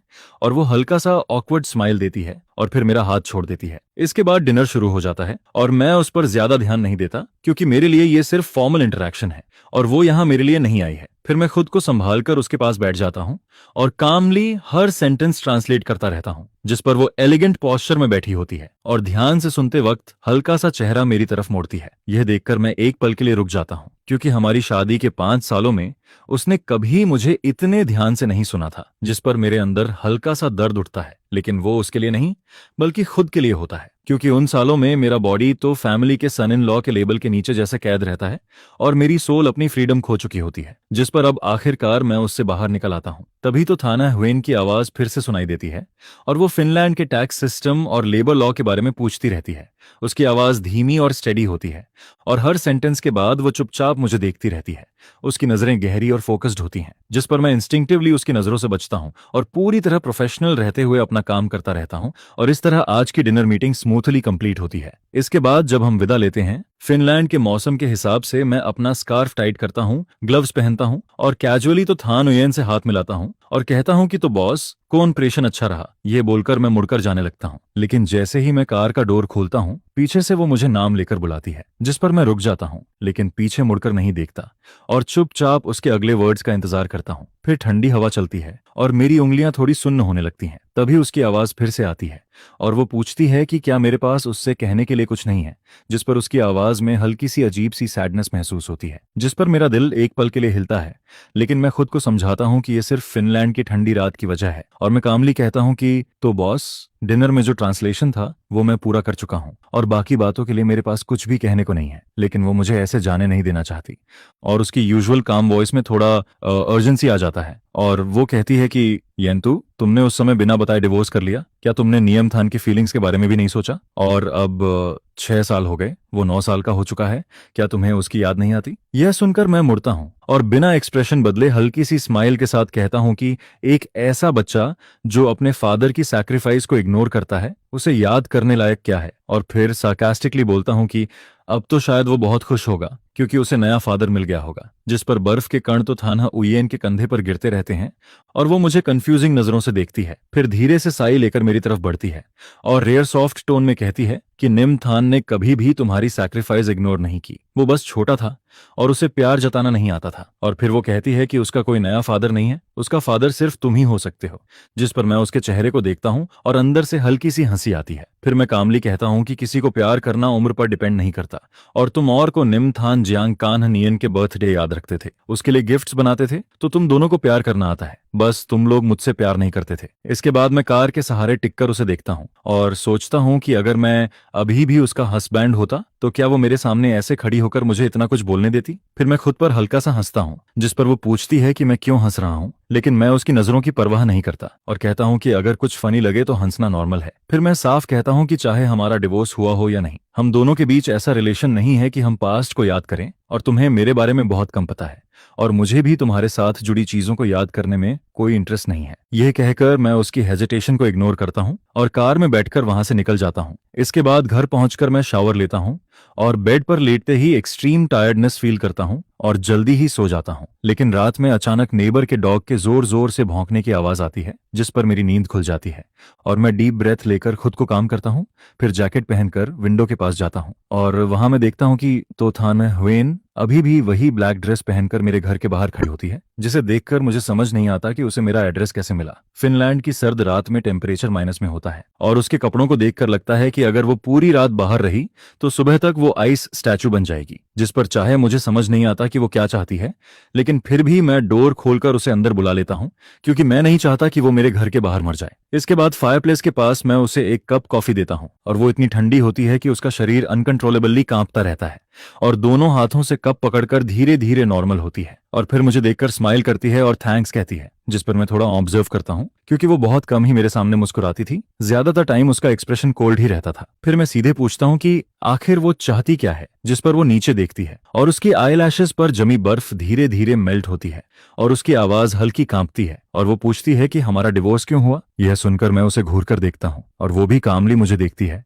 उसकी आंखों में रियल कंफ्यूजन होता है, लेकिन मेरे अंदर इमोशंस उलझ जाते हैं। फिर मुझे एहसास होता है कि हमारे 5 साल की शादी जैसे उसके लिए कभी एग्जिस्ट ही नहीं करती थी, जिस पर मैं डीप साई लेता हूँ और अंदर ही अंदर रिग्रेट करता हूँ कि मैंने उसे अंदर क्यों आने दिया। फिर वो हेजिटेशन के बाद मेरा नाम लेती है, येंतु, जिसे सुनकर मुझे अजीब लगता है, क्योंकि वो पहली बार मुझे इतनी सीरियसनेस से बुला रही होती है, वो भी डिवोर्स के 6 साल बाद। जिस पर मैं सार्कास्टिक नजरों से उसे देखता हूँ और कहता हूँ कि तो था ना हुएन, क्या तुमने कभी सोचा कि इस डिवोर्स की जिम्मेदारी तुम्हारी भी हो सकती है। यह सुनते ही उसका चेहरा स्टिफ हो जाता है और उसकी आंखों में कंफ्यूजन दिखता है, क्योंकि वो हमेशा प्रिविलेज्ड लाइफ जीती आई है और हर चीज आसानी से कंट्रोल कर लेती है, इसलिए उसे कभी आसपास की चीजों की परवाह नहीं रही। जिस पर मुझे लगता है कि मैं शायद उन फ्यू लोगों में से हूं जो उसके कंट्रोल से बाहर निकल जाते हैं और अचानक मेरी आंखें थोड़ी नम हो जाती हैं। लेकिन मैं तुरंत खुद को संभाल लेता हूं। फिर मैं कामली कहता हूं कि डिवोर्स से पहले मैंने उसे कई बार कहा था कि अगर वो और नियमथान जांगचैनहनियन को पसंद करते हैं तो मैं डिवोर्स के लिए रेडी हूं और नियमथान की कस्टडी भी छोड़ दूंगा और हमारी जॉइंट प्रॉपर्टी भी उसे दे दूंगा। नियमथान के नाम ट्रांसफर कर दो और मुझे एक ऐसा बाप समझ लो जो वेलकम नहीं है। ये सब छोड़कर बच्चे की परवरिश के लिए पैसे मान लो। यह बात मैं साफ साफ हर वर्ड में उसे बोलता हूँ।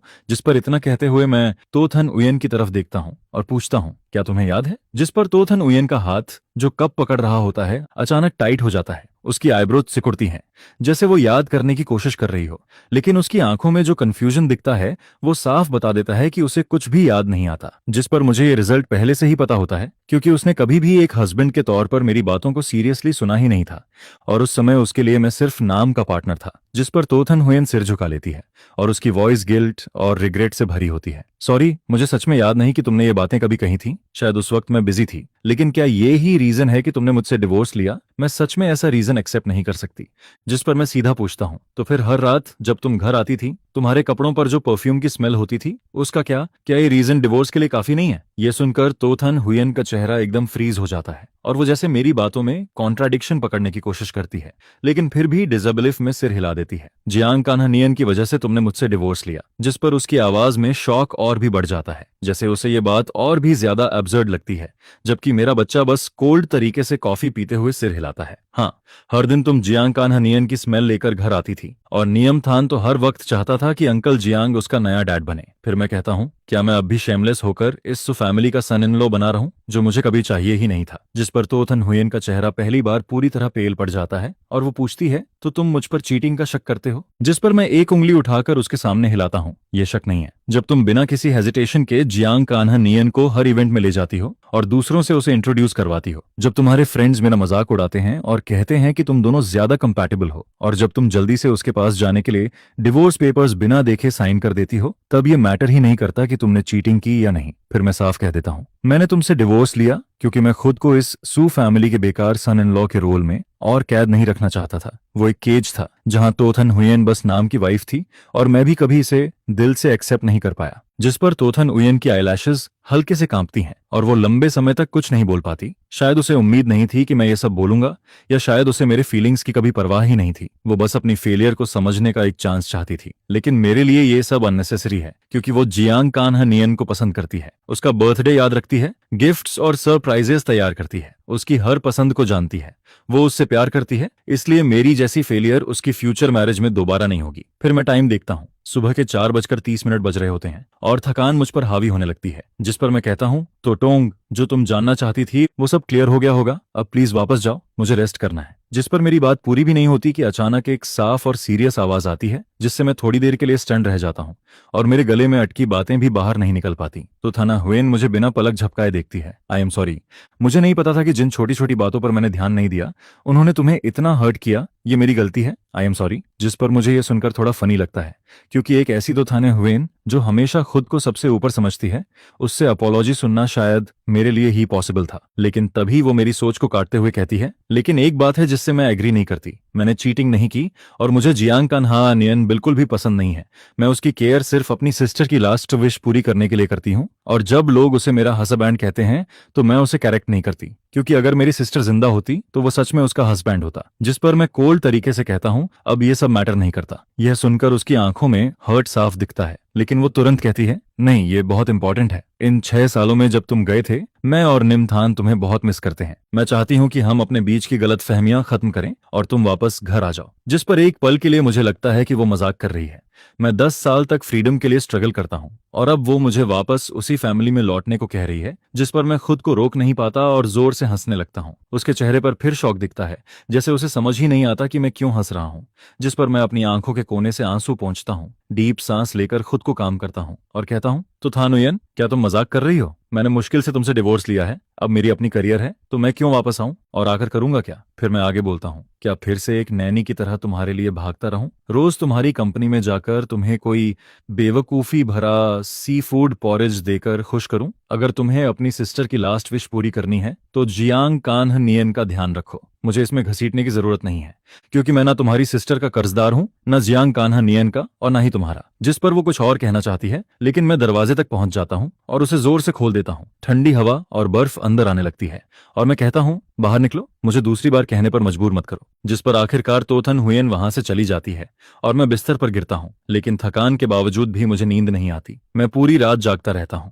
फिर सुबह खुद को संभाल कर मिनिस्ट्री ऑफ फॉरेन अफेयर्स में अपने ट्रांसलेशन के काम पर जाता हूं, लेकिन ऑफिस पहुंचते ही मैं अपने बॉस को सामने खड़ा देखता हूं, जो धीरे से कहता है, येंत्सु, भले ही तुमने यहाँ ज्यादा समय नहीं बिताया, लेकिन तुम्हारा वर्क एटीट्यूड बहुत अच्छा है और तुम्हारी एबिलिटी भी स्ट्रांग है। इस बार सु ग्रुप फिनलैंड में न्यू एनर्जी प्रोजेक्ट शुरू करना चाहता है, जो दोनों देशों के रिलेशन के लिए फायदेमंद है। जिस पर वो आगे बताता है, फिनलैंड के लीडर्स इस मौके पर तो टोंग के साथ हमारे देश आकर इंस्पेक्शन करना चाहते हैं और अभी एक अकॉम्पेनिंग ट्रांसलेटर की कमी है। मैंने तुम्हारा नाम रिकमेंड किया है।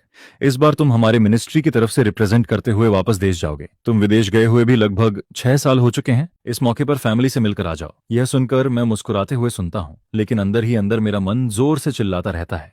जिस पर मैं सोचता हूँ कि ये सब तो थाना उयेन की वजह से हुआ है। वो आते ही इतनी सारी प्रॉब्लम्स खड़ी कर देती है, जिसके बाद मजबूरी में मैं हल्की मुस्कान के साथ खड़ा हो जाता हूँ। मैडम, आप टेंशन मत लीजिए, मैं टास्क जरूर कंप्लीट करूंगा। यह बोलकर उसी दोपहर मैं तो थान यूएन और इंस्पेक्शन टीम के साथ प्राइवेट जेट से वापस देश लौटने लगता हूँ।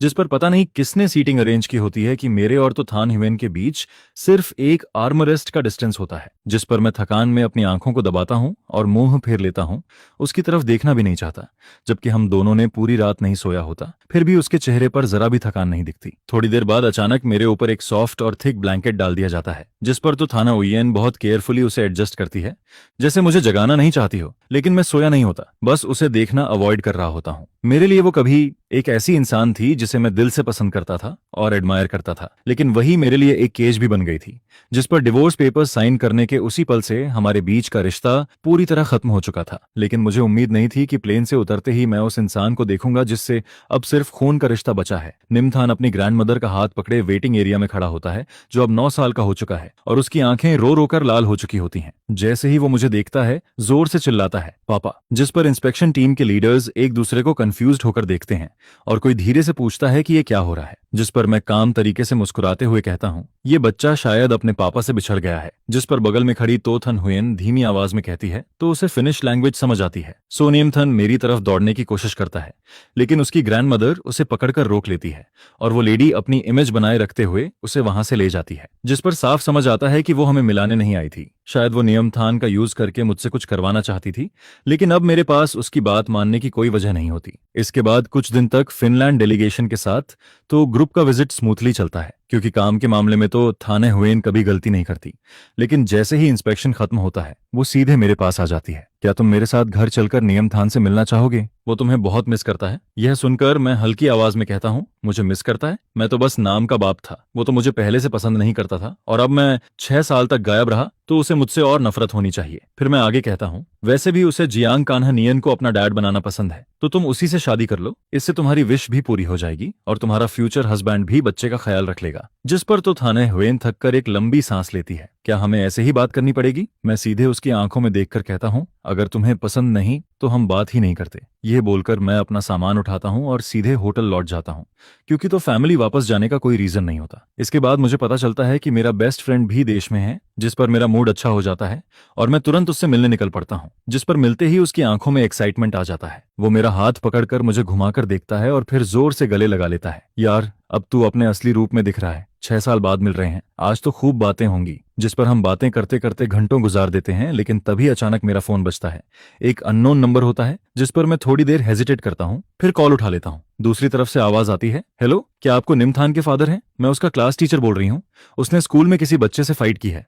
मैंने उसकी मदर को कॉल किया था, लेकिन उन्होंने कहा कि आपसे कांटेक्ट करूं। जिस पर मेरा फ्रेंड इरिटेट होकर फोन छीन लेता है और कहता है, गलत नंबर है, और कॉल काट देता है। फिर वो मुझसे कहता है, तो थाना हुएन पागल है क्या? तुम दोनों का डिवोर्स हो चुका है, तुम्हारे पास कस्टडी भी नहीं है और तुम अभी अभी लौटे हो। ये सब जानबूझकर ट्रबल क्रिएट कर रही है। लेकिन उसकी बात खत्म भी नहीं होती कि फोन फिर से बजने लगता है। जिस पर मैं दोबारा कॉल उठाता हूँ और इस बार टीचर की आवाज में अर्जेंसी होती है। क्या आप कौन इम्तिहान के फादर हैं? प्लीज जल्दी स्कूल आ जाइए। बड़ों की प्रॉब्लम्स बच्चों की मेंटल ग्रोथ को अफेक्ट नहीं करनी चाहिए, और उसने एक बच्चे का सिर भी फोड़ दिया है। सामने वाले पेरेंट्स उसे हॉस्पिटल ले जाने के लिए आपको बुला रहे हैं। जिस पर मजबूरी में मैं और मेरा दोस्त तुरंत स्कूल पहुंचते हैं, जहां टीचर्स ऑफिस में कई बच्चे खड़े होते हैं। सबके साथ उनके पेरेंट्स होते हैं, लेकिन को निमथान के पीछे कोई नहीं होता। जिस पर इंजर्ड बच्चे के पेरेंट उसे पकड़कर गुस्से में चिल्लाता है, तू इतना वायलेंट क्यों है? तेरे बाप ने तुझे सिखाया नहीं कि किसी को मारना नहीं चाहिए। उसकी बात खत्म भी नहीं होती कि बाकी बच्चे भी हंसने लगते हैं और एक बच्चा जोर से बोलता है, इसके पास तो बाप ही नहीं है। यह सुनकर को निमथान की आंखें लाल हो जाती हैं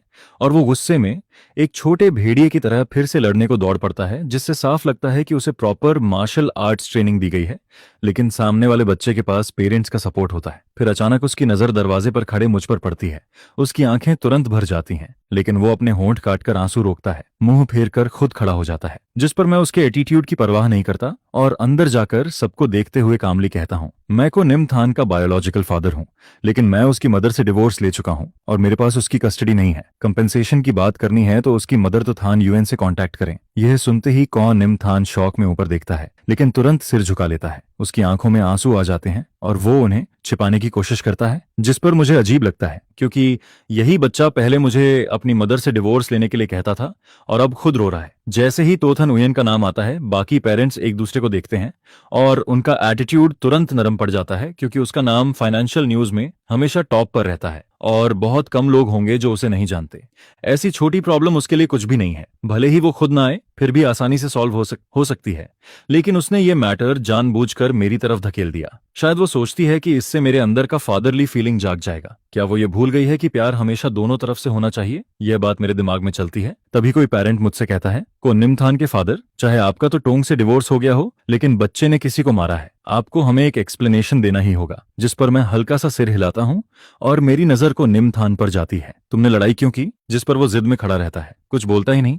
जिस पर मैं ठंडे लहजे में कहता हूँ, अगर बोलना नहीं है तो अपनी माँ के आने तक वेट करो। मेरे पास इतना टाइम नहीं है कि मैं यहाँ तुम्हारे साथ वेस्ट करूँ। मेरी बात खत्म भी नहीं होती कि वो अचानक भड़क जाता है, जैसे कोई छोटा जानवर छेड़ दिया गया हो। उन्होंने कहा कि मेरा कोई बाप नहीं है, अब आप खुश हो गए? फिर वो चिल्लाता है, मम्मी जियांग कान्हा नियन से शादी क्यों नहीं करती? वो आप जैसे नहीं है जो मुझे छोड़कर चले गए। मुझे आपसे नफरत है। जिस पर मैं उसे चिल्लाने देता हूँ और फिर हल्का सा भौहें सिकोड़कर कहता हूँ, जब मैं और तुम्हारी माँ साथ थे तब भी तुम जियांग कान्हा नियन को अपना बाप बनाना चाहते थे। अब जब हम डिवोर्स हो चुके हैं तो तुम जिसे चाहो अपना बाप बना लो, मुझे फर्क नहीं पड़ता। जिस पर आसपास खड़े पेरेंट्स आपस में बातें करने लगते हैं।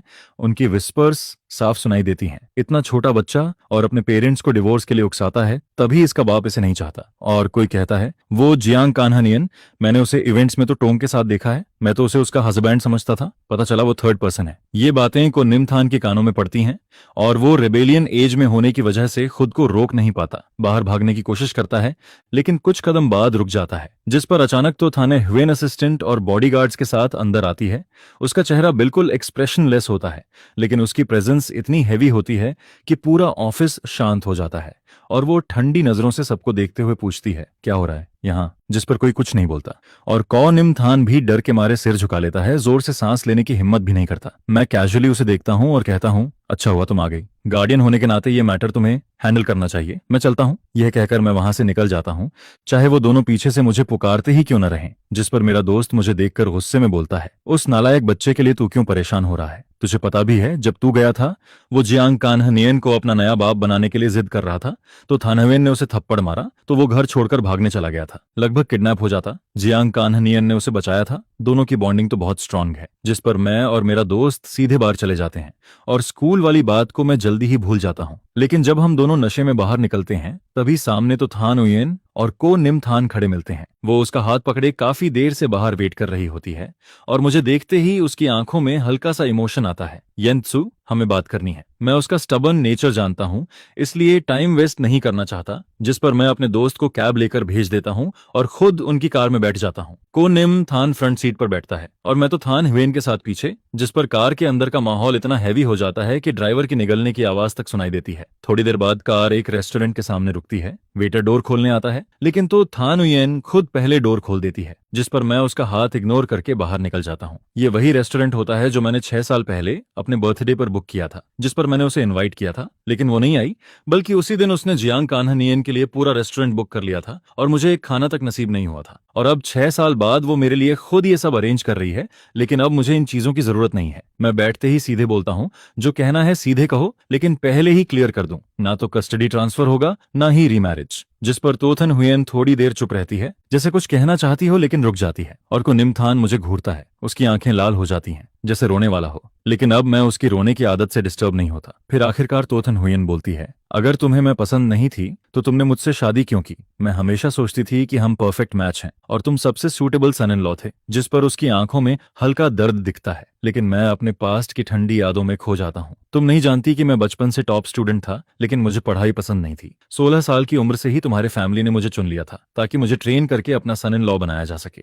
फिर मैं आगे कहता हूँ, मैंने इस अरेंजमेंट के खिलाफ रिबेल किया, अर्ली रिलेशनशिप में पड़ा और मुझे रिफॉर्म स्कूल भेज दिया गया। जब तक हमारी शादी का टाइम नहीं आया तब तक मुझे वहीं रखा गया। जिस पर मैं ठंडी आवाज में बोलता हूँ, वो मेमोरीज आज भी मैं याद नहीं करना चाहता, इसलिए मैं कभी तुम्हारा हस्बैंड बनना नहीं चाहता था, न पहले न अब। फिर मैं कहता हूँ, मैंने कभी हैप्पी फैमिली का सपना जरूर देखा था, लेकिन तुम्हारे फैमिली ने खुद उसे तोड़ दिया और मुझे समझ आ गया कि तो फैमिली एक केज है जहां अगर मैं नहीं निकला तो पूरी जिंदगी कैद रहूंगा। अब मेरी अपनी नई जिंदगी है और तुम लोग बस इतना करो कि मुझे डिस्टर्ब मत करो। यह कहकर मैं उठ जाता हूँ। फिर आखिरी में कहता हूँ, और ये रेस्टोरेंट 6 साल पहले की उस रात के बाद से मुझे इससे नफरत है। यह बोलकर मैं बिना उन्हें कुछ कहने का मौका दिए बाहर निकल जाता हूँ। जिस पर पीछे से उसकी रोती हुई आवाज आती है, मुझे नहीं पता था कि तुमने इतना सब सहा है, लेकिन अगर तुमने कभी हैप्पी मैरिड लाइफ चाही थी तो क्या इसका मतलब है कि तुमने कभी मुझे पसंद किया था? और अगर ऐसा है तो क्या हम फिर से शुरुआत कर सकते हैं? जिस पर मैं पीछे मुड़कर भी नहीं देखता और कोई जवाब भी नहीं देता। लेकिन अगले दिन दोपहर में अचानक मेरा वो फादर, जिससे मैं लंबे समय से नहीं मिला था, मेरे पास आ जाता है। उसके चेहरे पर गिल्ट और खुशामद भरी मुस्कान होती है। तू इतने साल कहाँ था? घर पर एक फोन भी नहीं किया। जिस पर मैं उसके सफेद होते बालों को देखता हूँ और समझ नहीं पाता कि मेरे दिल में क्या चल रहा है। जो आदमी पहले मुझे कंट्रोल करता था आज वही मेरे सामने झुकता दिखता है और मुझे एहसास होता है कि मेरा पास्ट उतना अजेय नहीं था जितना मैं समझता था। फिर मैं ठंडे लहजे में कहता हूँ, कुसर, जो कहना है सीधे कहिए, घुमा फिराकर बात करने की जरूरत नहीं है। वो आदमी शायद ये एक्सपेक्ट नहीं करता कि मैं इतने शार्प टोन में बात करता हूँ। जिस पर उसके चेहरे की स्माइल एकदम स्टिफ हो जाती है और वो अपने एक्सप्रेशन को संभाल भी नहीं पाता। बाप इस बार आता है तो कहता है, कोई खास काम नहीं है, बस ये सोचकर आया हूँ कि तू इतने सालों से घर नहीं आया, तो क्या अब घर आकर एक बार साथ खाना खा सकता है? जिस पर वो आगे बोलता है कि आजकल सुबॉस हमारे घर पर काफी ध्यान दे रही है और वो क्लियरली देख पा रहा है कि उसके दिल में अभी भी मेरे लिए फीलिंग्स है। फिर वो कहता है कि पहले जब डिवोर्स हुआ था तब मैंने परिवार से बिना बात किए ही फैसला ले लिया और इस बार जब मैं वापस आया हूं तो क्यों ना दोनों परिवार बैठकर बात करें। जिसके साथ वो ये भी याद दिलाता है कि जब मैं 16 साल का था तभी से मेरा मैरिज सुटोंग के साथ तय कर दिया गया था। ये सुनकर मैं उसकी बातों का हिडन मतलब समझ जाता हूँ। जिस पर मेरी स्माइल और भी कोल्ड हो जाती है और मैं पूछता हूँ, क्या वो ये कहना चाहता है कि मैं और सू चिंगशुआन फिर से शादी कर लें? जिस पर गूफ फादर तुरंत सिर हिलाता है और उसकी वो चालाक आंखें फिर से प्लानिंग से भर जाती हैं, जिसे देखकर मैं हल्का सा हंस देता हूं और ताना मारता हूं।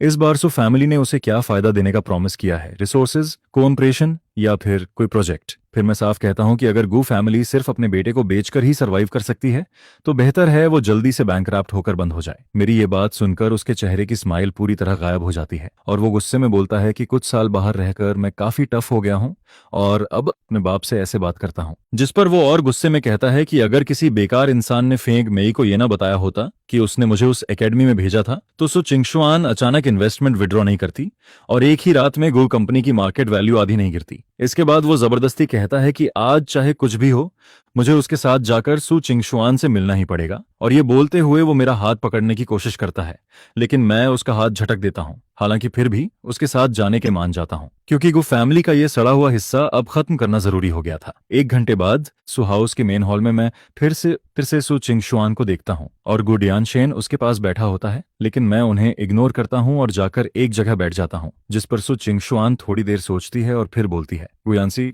आज मुझे यहाँ क्यों बुलाया है? लेकिन फिर खुद ही कह देता हूं कि उसे कुछ कहने की जरूरत नहीं है क्योंकि मेरे लिए उसका न होना ही सबसे अच्छा है। ये सुनकर उसकी आंखों में हल्की सी टूटन दिखाई देती है और वो कुछ देर चुप रहने के बाद धीरे से बोलती है कि वो मुझे फोर्स नहीं करना चाहती, लेकिन उसकी बात पूरी होने से पहले ही गुफादर बीच में बोल पड़ता है। वो मुस्कुराते हुए एक एक्सपेंसिव वाइन निकालकर टेबल पर रखता है और बड़े एंथुजियम से सु चिंगशुआन और उसकी मां को ऑफर करता है कि वो इसे टेस्ट करें। फिर वो मेरी तरफ इशारा करते हुए कहता है कि येंसी बचपन से ही स्टबन रहा है लेकिन उसने उसे डांट दिया है और इस बार जब वो वापस आया है तो वो सु बॉस के साथ अच्छे से रहेगा। जिस पर वो और आगे कहता है कि क्यों न किसी अच्छे दिन को चुनकर फिर से शादी अरेंज कर दी जाए, और ये कहते हुए वो सु चिंगशुआन के लिए ग्लास में वाइन भर देता है। शायद उसकी नजर में मैं हमेशा से सिर्फ एक टूल रहा हूं जिसे वो अपनी कन्वीनियंस के हिसाब से यूज करता है और मैं कभी भी एक इंडिपेंडेंट इंसान नहीं था।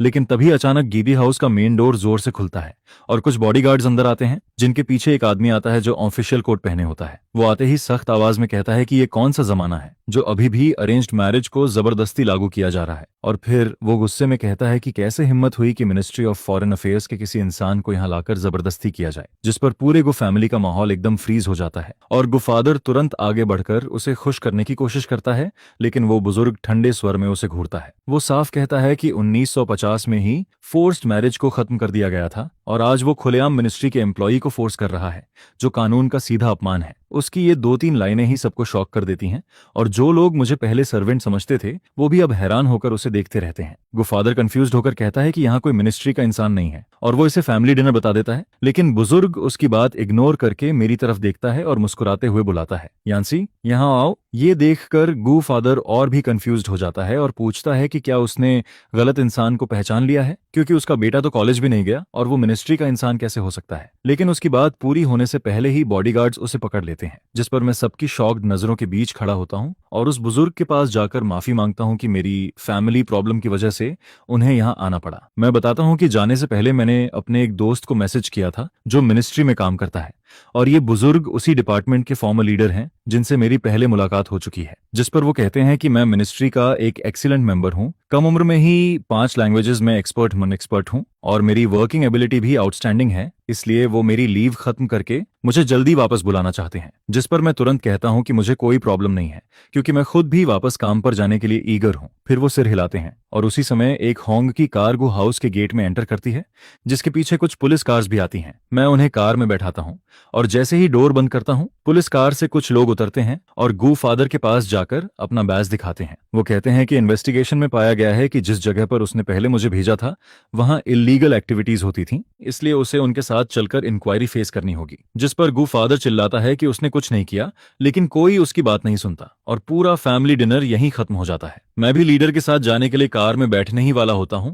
तभी पीछे से एक आवाज आती है, पापा। जिस पर मेरा हाथ कार के डोर पर रुक जाता है और लीडर मेरी तरफ देखकर सिर हिलाता है, जैसे कह रहा हो कि डिप्लोमेट की जॉब में फैमिली से मिलने के मौके कम मिलते हैं, इसलिए जो बातें करनी है जल्दी कर लेनी चाहिए। इसके बाद वो कार में बैठकर चले जाते हैं और मैं मुड़कर सु चिंगशुआन और गू डायशेन को देखता हूं, जहां वो बच्चा अपनी माँ का हाथ पकड़कर मुझे आंसू भरी आंखों से देख रहा होता है। वो बच्चा खुद को रोकने की कोशिश करता है, सिर उठाता है जैसे किसी तरह अपने आंसू गिरने से रोक रहा होता है, जिस पर वो कांपती आवाज में कहता है, क्या पापा सच में मेरे पापा नहीं बनना चाहते? क्या पापा सच में मुझे नहीं चाहते? गुनयानसन अपने होंठ जोर से दबाता है, जैसे उसके लिए बोलना बहुत मुश्किल हो रहा है। फिर वो धीरे धीरे कहता है कि इन सालों में वो और उसकी माँ दोनों ही मुझे बहुत मिस करते रहे हैं, और वो अक्सर अपनी माँ को स्टडी रूम में मेरी फोटो को देखते हुए खोए हुए देखता है। और जो बातें उसने पहले कही थीं, वो इसलिए क्योंकि वो समझदार नहीं था। जिसके साथ वो पूछता है, क्या मैं उसे माफ कर सकता हूँ? उसे देखकर मेरे दिल में हल्का सा दर्द उठता है, क्योंकि आखिर वो मेरा ही बेटा है और उसके लिए कुछ फील न करना नामुमकिन होता है। लेकिन अब मैं भले ही सब कुछ छोड़ चुका हूं, फिर भी अपने पुराने दोस्त की जगह लेकर उसे माफ नहीं कर सकता, जिस पर मैं शांत और नरम नजरों से उसकी तरफ देखता हूं। मैं कहता हूं कि हमारे साथ बिताया गया समय बहुत कम था। उन 3 सालों में भी 1 साल ऐसा था जब उसे दुनिया की सही समझ नहीं थी, लेकिन फिर भी मैं हर दिन उसे गोद में उठाता था, उससे लगातार बातें करता था, हालांकि उसे शायद कुछ भी याद नहीं है। फिर धीरे धीरे जब उसने दुनिया को समझना शुरू किया, तो उसके अंदर गलत सोच बनने लगती है, और मेरे उसके पिता होने से ज्यादा वो किसी और को अपना पापा बुलाना चाहता है। भले ही वो उस समय एक मासूम बच्चा था, लेकिन उस पल मेरा दर्द बिल्कुल रियल था, जो कभी फेक नहीं था। इसके बाद के 6 सालों में मैं उसकी जिंदगी में मौजूद नहीं था, और मैंने उसकी अपब्रीडिंग में भी कोई रोल नहीं निभाया। जिस पर सच कहूं तो मुझे उसे डांटने या सिखाने का कोई हक नहीं है। लेकिन फिर भी आज मैं उसे एक बात समझाना चाहता हूं कि भले ही वो बच्चा है, लेकिन सिर्फ बच्चा होना कोई एक्सक्यूज नहीं बनता, और गुनयंशन की ये गलती माफ करने लायक नहीं है। मेरी बात खत्म होते ही पीछे से एक दर्द भरी चीख सुनाई देती है, पापा मुझे माफ कर दो। मेरे कदम एक पल के लिए रुकते हैं, लेकिन फिर भी मैं नहीं रुकता। चाहे लोग मुझे कोल्ड कहें या इररिस्पॉन्सिबल, मुझे फर्क नहीं पड़ता, क्योंकि मैंने उसे पहले ही सबसे अच्छा स्टार्टिंग पॉइंट दे दिया है। वो सु चिंगशुआन के साथ रहकर सबसे अच्छी एजुकेशन और केयर पाता है, और उसे कभी प्यार की कमी नहीं होती, जिसके साथ उसका फ्यूचर भी तय है, जहां वो एसयू ग्रुप को इनहेरिट करता है, और जो कुछ उसे मिलता है वो उसकी इमेजिनेशन से भी ज्यादा होता है। ये सोचकर मेरे होंठों पर हल्की सी राहत भरी स्माइल आ जाती है, और मेरे कदम और तेज हो जाते हैं। कुछ समय बाद जब मैं वापस लौटने वाला होता हूं, तब सु चिंगशुआन मुझे एयरपोर्ट पर छोड़ने आती है, और इस बार वो मुझसे दोबारा शादी के बारे में कुछ नहीं पूछती, बस चुपचाप मुझे देखती रहती है। फिर वो धीरे से कहती है, यान्सी, अगर सब कुछ फिर से शुरू हो सकता तो वो मुझे अच्छे से चेरिश करती, सच में मुझसे प्यार करती, न कि अब की तरह जहां सब खो देने के बाद पछतावा ही बचता है। वो कहती है कि उसे हमेशा लगता था कि मैं उसके पास ही रहूंगा, लेकिन उसने कभी ये नहीं सोचा कि उसके एक्शंस मुझे कभी खुश नहीं करते। फिर वो धीरे से कहती है, यान्सी, वो सच में सॉरी है। मैं उसे कोई जवाब नहीं देता, बस फ्लाइट डिस्प्ले की तरफ देखता हूँ और याद करता हूँ कि पिछली बार भी वो मुझे छोड़ने आई थी, लेकिन तब हम ठीक से गुड बाय भी नहीं कह पाए थे। जिस पर मैं कहता हूँ, सु चिंगशुआन, इस बार हम सही तरीके से गुड बाय कहते हैं। लेकिन वो कुछ कहने की कोशिश करती है और रुक जाती है। मैं उसके सामने खड़ा होकर अपने आर्म्स खोल देता हूं और कहता हूं कि इतना सैड मत हो, मैं अभी भी उसका एक ओल्ड फ्रेंड हूं जो उसे समझता है, तो एक हग हो जाए। मेरी बात पूरी होने से पहले ही वो मुझे जोर से गले लगा लेती है और उसका फेमिलियर सेंट मुझे घेर लेता है, जिस पर वो मुझे बहुत कसकर पकड़ती है, इतना कि मेरी सांसें भी भारी होने लगती हैं। मैं हल्का सा साई करता हूं और उसकी बैक को धीरे से थपथपाता हूं, लेकिन उसके कंधे कांपते रहते हैं, जिससे उसकी हालत साफ समझ आती है। फिर मैं धीमी आवाज में कहता हूं कि अगर उसे कोई सही इंसान मिले तो वो नई शादी कर ले और उस इंसान के साथ अच्छा व्यवहार करे। जिस पर सु चिंगशुआन सिर हिलाते हुए मना कर देती है और उसकी एक ठंडी आंसू की बूंद मेरी गर्दन पर गिरती है, जिसे महसूस करके मैं सोचता हूं कि किस्मत कभी कभी इंसानों के साथ अजीब खेल खेलती है। मैं हमेशा सोचता था कि उसके दिल में मेरे लिए कोई फीलिंग नहीं है, इसलिए मैं बिना पीछे देखे चला गया और मुझे लगा था कि मेरा जाना सबके लिए सबसे अच्छा फैसला है। लेकिन आखिर में ये सब एक मिसड चांस बन जाता है। शायद ये रिलेशनशिप उसके लिए भी एक रिग्रेट बनकर रह जाता है।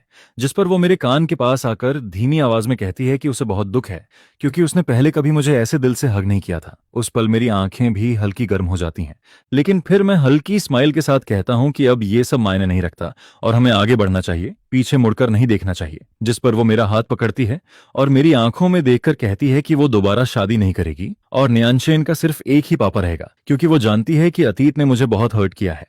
वो कहती है कि चाहे मैं उसे माफ न करूं, लेकिन वो और न्यानशन हमेशा मेरा इंतजार करेंगे, और अगर कभी मैं उनसे मिलना चाहूं तो उसे बता दूं। वो जहां भी होगी तुरंत न्यानशन को लेकर मेरे सामने आ जाएगी और उसका घर हमेशा मेरे लिए खुला रहेगा। उसकी बात पूरी भी नहीं होती कि एयरपोर्ट के एक पिलर के पीछे से न्यानशेन भागता हुआ आता है, जिसकी आंखें लाल हो रही होती हैं, और वो जोर से कहता है, पापा मुझे माफ कर दो, मैं आपका इंतजार करूंगा जब तक आप फिर से मेरे पापा बनने को रेडी नहीं होते। जिस पर मैं झुककर बैठ जाता हूं, जैसे पहले उसे मनाता था, और उसके आंसू धीरे से पोंछता हूं। फिर कहता हूं, सॉरी न्यानशेन, मैं हमेशा तुम्हारे साथ नहीं रह सकता, लेकिन मैं हमेशा तुम्हारा पापा रहूंगा। कोई भी इस बात को बदल नहीं सकता, लेकिन एक पिता बनने से पहले पहले मुझे खुद के लिए भी जीना है। उसी समय अनाउंसमेंट होती है कि फ्लाइट 5-2 के पैसेंजर्स बोर्डिंग के लिए गेट पर आएं और हेलसिंकी जाने वाली फ्लाइट अब बोर्डिंग शुरू कर चुकी है। जिस पर मैं खड़ा होता हूँ, आखिरी बार उसके सिर पर हाथ फेरता हूँ और सु चिंगशुआन की तरफ देखकर कहता हूँ, उसे घर ले जाओ। इतना कहकर मैं अपना छोटा सूटकेस उठाता हूँ और बिना पीछे देखे चल देता हूँ। और फिर प्लेन आसमान में उड़ता है, बादलों के ऊपर निकलता है और नीचे पूरा शहर रोशनी की जाल जैसा चमकता रहता है। शायद खून का रिश्ता हमें फिर कभी मिलवाता है, लेकिन मेरा फैसला कभी नहीं बदलता, क्योंकि आगे का रास्ता बहुत लंबा है और इस बार मैं सिर्फ अपने लिए जीता हूँ।